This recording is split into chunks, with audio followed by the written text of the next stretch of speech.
Hi, this is Mike Hendrickson from Strata in Barcelona. I'm here with Greg Kleiman. Greg, how you doing? Good, how are you? Good. So you're with Red Hat. Yes, sir. And I see Red Hat as like this base, like best operating system. But you're in the data world too? What's the story with the data stack you have? Yeah, so we're still at the bottom. We're still, have Red Hat Enterprise Linux. We've actually added to that over the last couple of years. We now have storage as well, Red Hat Storage. And we actually, earlier this year, in May, we bought a company called Inktank. So now we have both Gluster and Ceph at the storage layer. And then a couple of years ago, we started up the OpenStack initiative at Red Hat. We have our own distribution of OpenStack as well. So we view all of that as our foundation, if you will, for big data or our platform. And so we still have that business, very active there. But then we also have our middleware and our OpenShift platform, which is platform as a service. So we have the JBoss middleware business that we have, which does a lot of data integration kind of above the data sources level. So that plays very large in the big data space, as well as OpenShift, which is a platform as a service, which is a development environment for big data scientists to create their applications kind of in containers so that it can get the services it needs from all the stuff beneath it. So are you guys going for this full stack idea for data science that you're going to have from the very base level all the way through analytics at the top level? Do you have this stack you're building out? Yeah, absolutely. What's different about our stack is it's not all ours. So we talked about the foundation, and that's Red Hat. But then at the next level up, kind of where the data all sits and is stored, we do partnerships there. So we have partnerships with Cloudera, we have partnerships with Hortonworks, we have partnerships with other big data vendors like Mongo, Cassandra, to give our customers a choice and to pick the best tool for the job, depending on what their big data looks like. And then we have the integration layer above that, and then obviously above that we partner with the actual analytic vendors, like a Splunk or someone like that, who's at the top, so to speak. So why would someone go with Red Hat rather than a traditional, maybe data-oriented data company? What would be compelling and interesting about going with Red Hat? Yeah, so a couple of things. Probably the most important thing is the open, right? As you know, Red Hat grew up in the open source world, and we carry that forward into the big data world. So open source is everything to us. Everything we do is open source. And in big data, obviously, the majority of the innovation has been driven in the open source communities. And so that's the first part. But then the other part is the big advantage of open to the enterprises is you can then go build a modular environment or a modular stack where you can pick and choose the best pieces for your use case, and then know that all those pieces are open source and they have open APIs, so you can plug them together as you need to for your use case.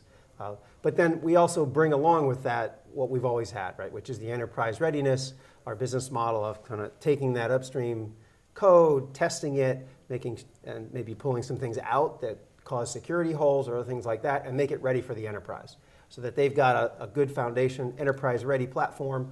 But then also, as they go into the future and start to think about, well, geez, the whole reason we did big data was because we wanted to scale out our data infrastructure, right? The old traditional big SQL Server boxes don't scale well for big data. So they moved to the world where they have to scale out their data. It'd be awfully nice if they had a scale-out platform underneath that.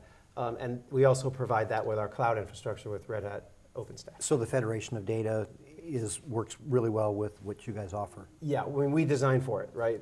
The idea is you should federate your data. You know, Google and Amazon taught us that 10 years ago, right? You got to distribute your data, otherwise it doesn't scale. And that lends itself to this modular approach where you put your data where it's best suited. But then you can scale it out, and then above that you put a layer where you can combine those pieces together so you can make sense of your data and drive some of the higher level analytics and some of the things they talked about this morning, like the predictive analytics, right? A lot of times that requires you to combine data sets. You can't do it all from one data set. That's why you need that integration level to kind of bring the data together. So let's look forward. Let's look forward to London of next year, let's say 12 months from now. Where do you think the industry is going to be, the data industry? And where will Red Hat be at that same time? So I think it'll be a maturity of this stack. I I think we'll start to see some real evidence of this, of what we talked about this morning, which is this predictive analytics. You'll start to see maybe some more keynotes on it. You'll start to see some more sessions on it. I think we're just on the cusp of moving from kind of, well, the Theory. advanced folks. From, Yeah, yeah. From what? From theory to practice? Right. Yeah. Yep. And also from kind of reactive to proactive. And that's a huge step. That requires a lot more complexity. But the leading customers, I think, are getting there. And then others will catch up quickly. So I think we'll start to see that transition. And what you'll see from Red Hat is a continuation of us building out our ecosystem of partners to support those predictive use cases. So that means we'll have more partnerships at the analytics level, we'll have more partnerships at the data source level. So do you see, in this prediction, do you see any industries moving quicker and more excited about adopting data technologies and data solutions, and especially in the predictive world? Yeah, so we see financial services, as always. They were one of the first adopters of RHEL, and so, but they're out there aggressively on the predictive side. Also, though, are the ones actually we heard about one this morning, retail. We're seeing a lot of innovation on the retail side. I think because they're sort of have to now, because that's despite the history, right, it's a very data-driven business. Also healthcare, which we heard a little bit about this morning. We're seeing a lot of innovation on the healthcare side. Obviously, there's a tremendous desire to get onto the predictive side, right? To get ahead of diseases and not wait until they're already there. And then government is another big user. They don't talk about what they do in certain segments, but they're a big user of some of this predictive analytics. Excellent. So, Greg, if there was one problem in the world, and of all the problems that exist, if there was one that could be solved by data, what would you choose to solve?